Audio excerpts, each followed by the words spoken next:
Na, šiuolaikiniame meno Lietuvos dailės kontekste Luizas Milingis matomai, kad reikėtų jį iš dviejų pusių vertinti ir dėlioti, nes skulptūra yra, taikomoji dailė, o vis tik tai tapyba tai yra vaizduojamasis menas, kuris vėlgi takoskyra yra tarp jų labai aiški. Tai jeigu mes skulptūrą lyginsime, tai man jinai puikiausiai stojasi, reiškiasi ir tarp Valaičio, ir tarp Mikėno, ir puikiausiai laikosi tarp puikiųjų Lietuvos grandų, ir čia galima būtų vardinti, reiškiasi, daugeliai be kitų.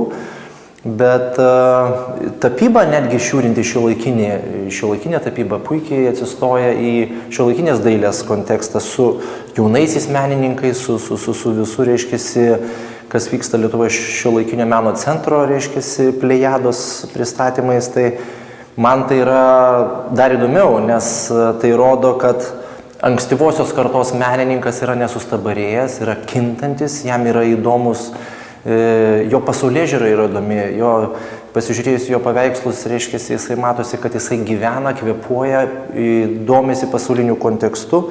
Ir tie paveikslai nėra nuobodus, tai yra, jeigu retrospektyviai pasižiūrėsime ankstyvuosius darbus, jie labai keitėsi, dinamiškėjo.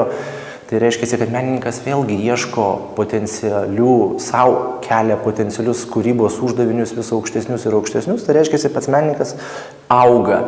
Ir tai yra labai, labai svarbus kaip po profesionalo augimo momentas galerijai, kad nestovi vietoje.